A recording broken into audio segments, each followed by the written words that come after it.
Goeiemôre. Dis so lekker om hier by te wees. Hoor julle my? Sjoe. Ek kan my omtrent hoor vandag. Ek gaan stadiger en sagter met praat. Baie dankie vir die voorsang. Dis so goed om hier by julle te wees weer eens. Vandag is so 'n wonderlike dag. Want vandag is die dag wat ons die opstanding vier. Maar ek gaan vir jou iets sê vandag wat belangrik is. En ek wil eintlik begin. Ek wil begin met 'n spoiler. Ek gaan my hele preek weggee. Maar dis die moeite werd. Vandag is ons hier, eerstens, primêr, om die opstanding van Jesus te vier. Okay? Dis hoekom ons hier is vandag. Ons vier die opstanding van Jesus, is opstanding Sondag. Maar, ek wil begin deur ook te sê, omdat ons Jesus se opstanding kan vier vandag, en moet vier vandag, vier ons ook jou opstanding, en my opstanding vandag. Want dit is wat opstanding beteken. Dis nie net iets wat een keer 2000 jaar gelede met Jesus gebeur het nie. Opstanding is iets wat nou met jou gebeur. En dis waar ons vanmôre gaan gesels. Dit is so lekker om hier te wees. Dankie vir die geleentheid. Het was lekker om donderdag by julle te wees en dit is so lekker. Ek groet jou nou in die naam van die Vader, die Seun en die Heilige Gees. Jy is op die regte plek vanmôre. Ons gaan begin vanmôre met ons lofsang. Hoor jy die Paasfeesklokke? Kom ons staan, maar voor ons hom gaan sing, gaan ons luister na die klokke wat lui. So kom ons staan en dan luister ons ook saam na die kerkklok en na die Paasfeesklokke wat lui en dan gaan ons saam sing.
Ek moes vir gesê het, ons gaan nou die geloofsbelijdenis ook net saam opsê op hierdie opstanding Sondag. So kom ons bly asseblief staan vir die geloofsbelijdenis.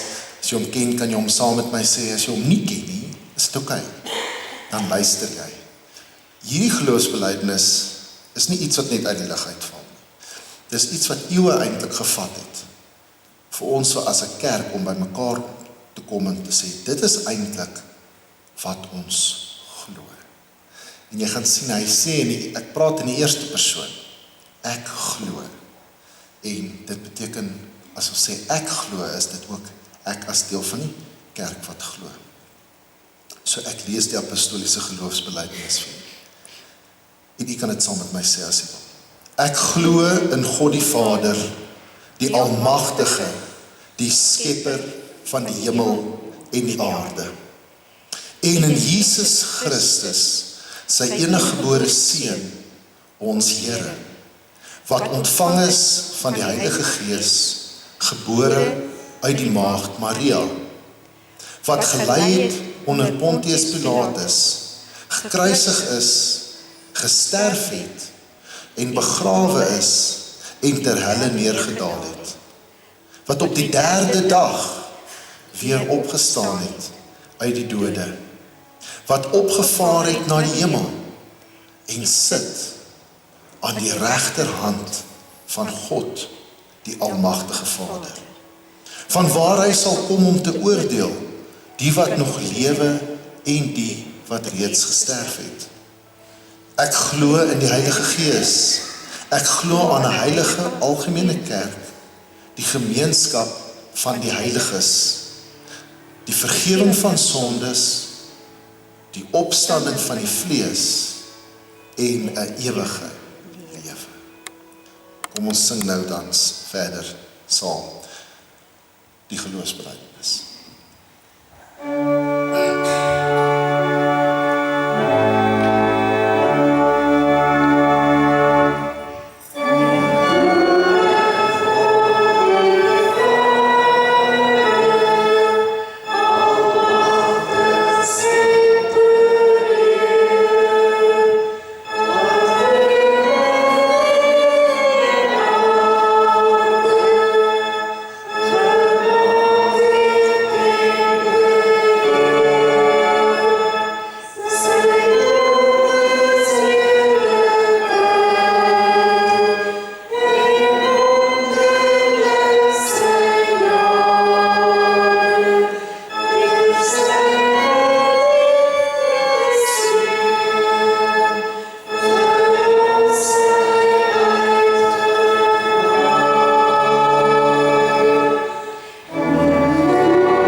Baie dankie aan ons musikante, ons orgelis, dit is so lekker.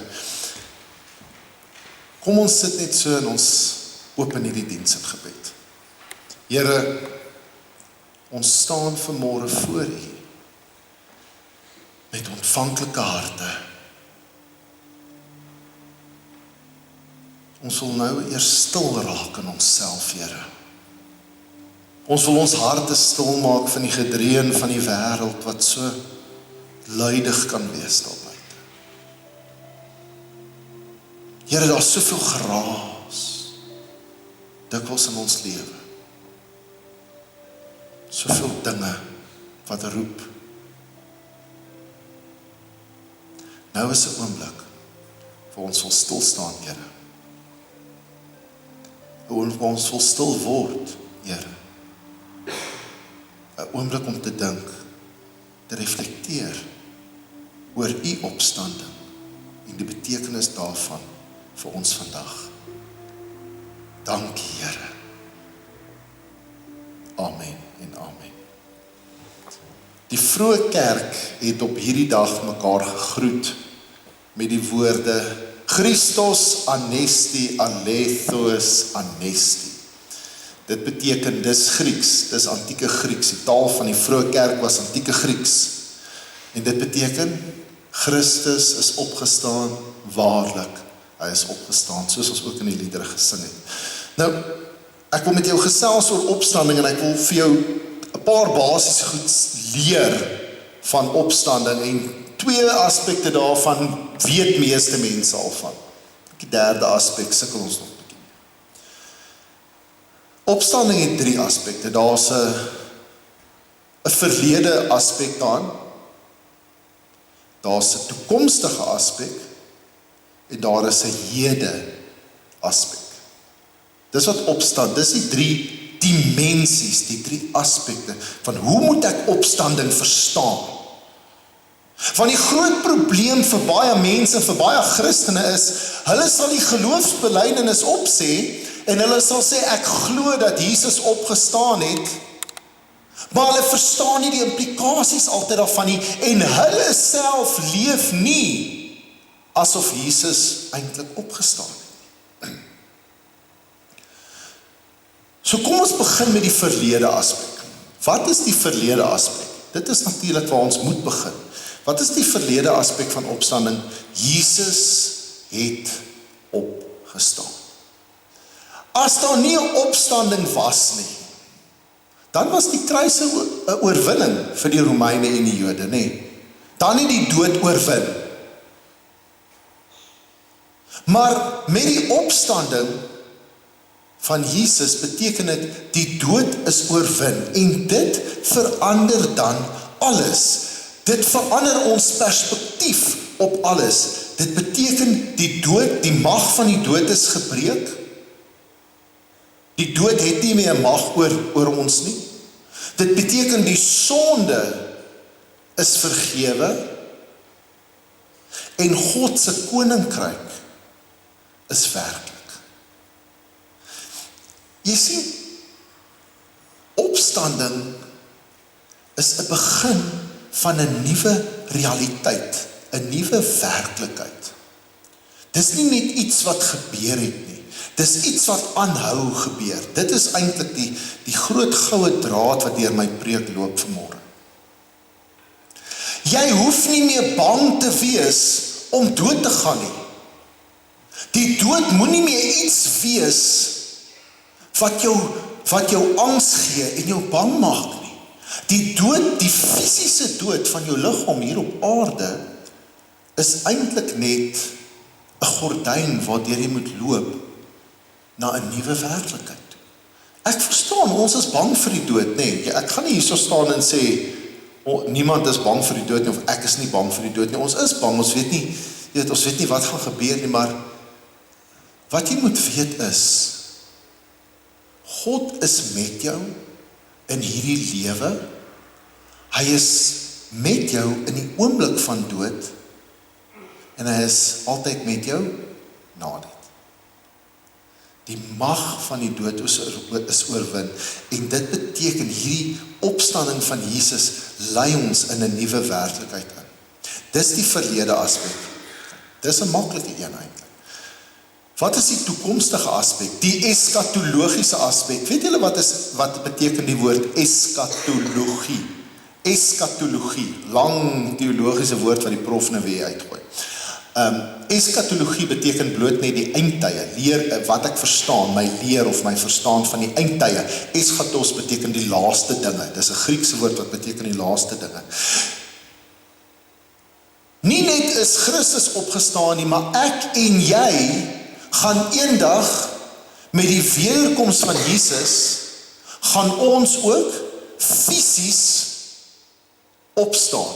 Hierdie lyf van my, hierdie lyf waarin jy vandag sit, hierdie lywe wat ek hier voor my sien,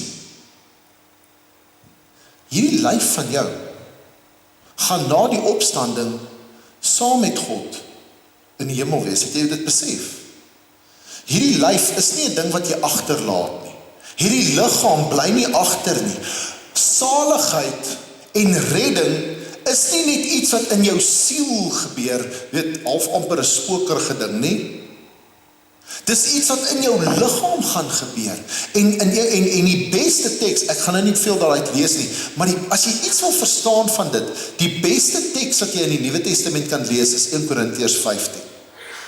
1 Korintiërs 15 gee vir ons ongelooflik baie detail oor wat gaan gebeur. Jou liggaam gaan nie dieselfde wees nie, jou liggaam gaan getransformeer wees.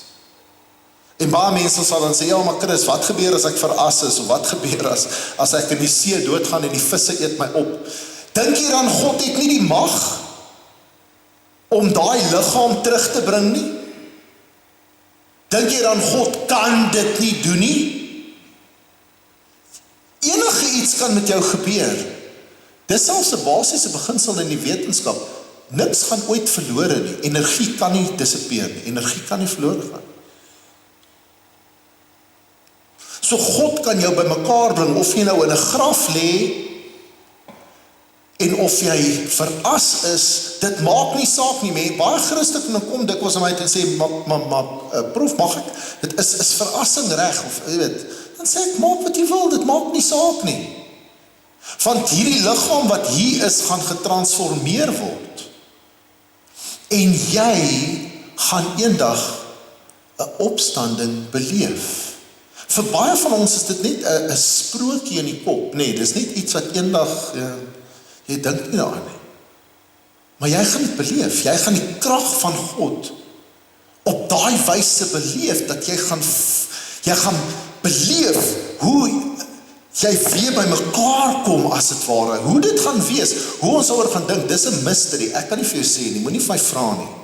Moenie vir my vra hoe dit werk nie, moenie vir my vra hoe ons dit gaan voel nie, ek weet nie. Maar wat ek weet is, dit gaan gebeur. En dis hoekom hierdie liggaam van jou is belangrik. Hierdie skepping is belangrik. Want dit is deel van wie jy is. En ons gaan ook eendag saam met Jesus daai opstanding beleef. En dit is wat 1 Korintiërs 15 ook sê. Hy is die eerste vrug van die opstanding. Hy is die eerste een wat opgestaan het. Daai goed verstaan ons, tot 'n mate. Of ons weet dit, ons glo dit, dit sal baie lank vir jou gepreek. Maar nou wil ek graag vir jou my skriflesing lees vandag. Maar nou wil ek hier dit moet bietjie reël raak. Ek wil dit nou tuis bring en ek wil dit prakties maak vir jou. Hier is ons op Opstanding Sondag. Wat beteken dit prakties vir my en jou? Kolossense 3, ek wil hê as jy jou Bybel het, of jy het op jou iPad, op jou foon, in jou kop, of in 'n nice boek nog het, kan jy jou Bybel vir my oopmaak by Kolossense 3. As jy dit nou nie het en jy wil net almal kyk so mooi vir my, hulle doen niks nie, dan kan jy luister ook hoe ek dit lees, dis ook okay. Luister julle, gaan julle luister, daar's 'n toets na die tyd. Kolossense 3, en hierdie is my opdrag aan julle vanmôre. Jy moet mooi luister. En hy begin met die bottom line. Aangesien julle saam met Christus uit die dood opgewek is. Stop net daar. Wat? Aangesien julle saam met Christus uit die dood opgewek is, maar Chris, dit maak nie sin nie. Ek is nog nie opgewek. Ek leef nog. Ek is nog nie dood. Ek het nog nie uit 'n graf uit opgestaan nie. Korrek? Dink nie so nie. Wat sê hy dan nie so? Is dit 'n vertalingsfout? Is daar 'n fout in die lees ek hom verkeerd? Is dit 'n slegte vertaling hier? Is die 83 vertaling? Verstaan julle wat hy sê? Aangesien julle nou al saam met Christus uit die dood opgewek is. Sê dit saam met my, ek is nou opgewek. Kom sê, moenie bang wees nie.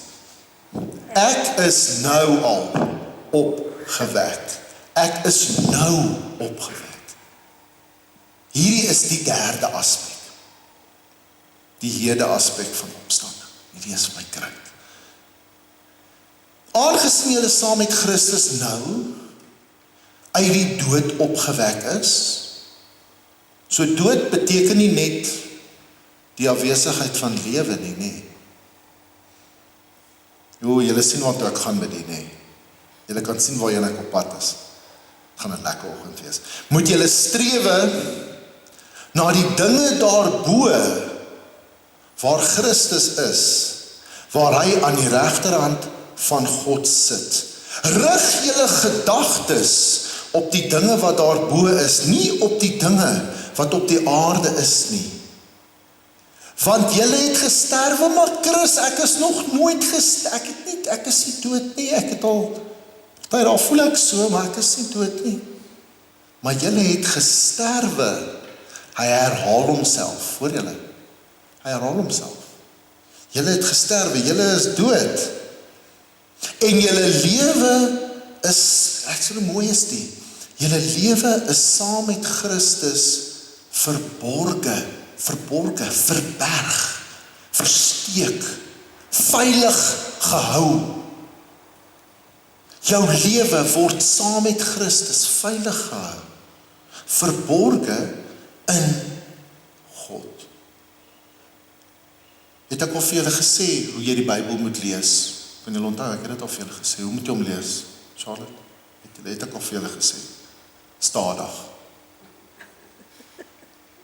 Dis wat ek vir my studente sê, onthou, ek is 'n prof in Nuwe Testament, so my job, ek word betaal om mense die Bybel te leer, en spesifiek Nuwe Testament, en die Ou Testament, nou, nie eintlik nie, maar die Nuwe Testament. En wat ek vir my studente sê, en nou praat ek vir my studente op universiteit, en ek het 'n Bybelskool by 'n klas, by 'n kerk naby my huis, en ek sê hierdie ding al vir jare, en ek sê dit nou vir julle, lees die Bybel stadig, mense. Ons lees hom te vinnig, en dan mis jy goed. Jy mis goed. Hoe moet ons die Bybel lees? Daar's 'n toets na die tyd, stadig. En veral Paulus moet jy stadig lees, want hy skryf baie dig. Wanneer Christus, wat julle lewe is, by sy wederkoms verskyn, kan jy sien hoe vat hy hom nou terug? Hy vat hom van die verlede, julle is saam met Christus opgewek, nee, aan die begin, aangesien julle saam met Christus opgewek is, hy begin in die verlede, en hy eindig met die toekoms, maar in die middel is dit daai hede deel. Beautiful, mooi geskryf, hè? Mooi geskryf. Wanneer Christus, wat julle lewe is, by sy wederkoms verskyn, sal julle ook saam met hom verskyn, en in sy heerlikheid deel. Het jy al gedink aan die wederkoms van die Here wat nou kom op die wolke, soos jy nou lees? Ons weet nie heeltemal hoe dit gaan gebeur nie, dis nog 'n mysterie. Dit is moeilik om oor die goed te praat en te preek, want dit is alles 'n mysterie, ons weet nie. Maar het jy besef dat wanneer die Here kom, en die Here se verskyning is ook jou verskyning.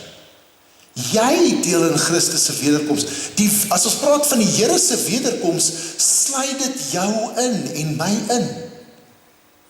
Is dit nie amazing nie? Ek wil stil staan by hierdie idee, dat, en met hierdie stelling, wil ek begin. Jy, as jy dit nog nie doen nie, jy moet vandag al begin leef soos 'n opgestane persoon. Dit help veel, ons jy glo in Jesus se opstanding, dat hy opgestaan het in die verlede, en dit help veel jy glo, dat eendag gaan die grafte oopgaan, en wat ook al, jy weet, die as gaan by mekaar kom, en daar gaan 'n menslike opstanding wees. Dit help eintlik niks, as jy daai goed glo, maar jy leef nie nou al, as iemand wat opgestaan het nie, maar jy leef soos iemand wat plat is. Dit help nie. Jy kan die geloofsbelijdenis dan 100 keer opsê. Sorry, ek raak bietjie opgewonde, ek gooi bietjie kolle vanmôre. Jy kan die geloofsbelijdenis 100 keer in die kerk opsê, 100 keer. Maar as jy nie leef soos iemand wat vandag opgestaan het nie, beteken dit niks. Niks. Elke dag wat ek loop en met mense praat en met mense gesels, buite in die samelewing, by die universiteit, by die kerk, by die gym, by die winkel, in mense se huise, sien ek mense, Christene, wat glo, Jesus het opgestaan, wat glo, daar gaan dit opstanding in die toekoms wees, maar hulle is plat,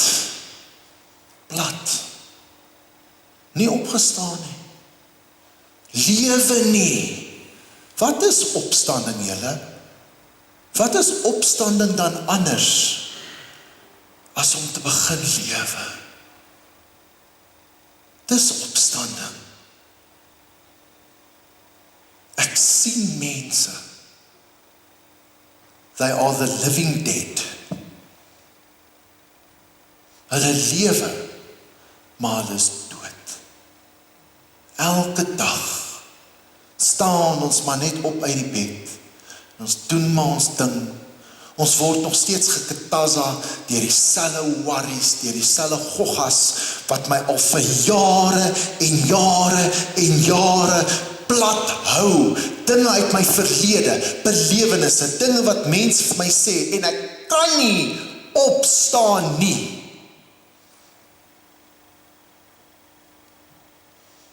Jy moet verstaan dat jy is reeds saam met Christus opgestaan.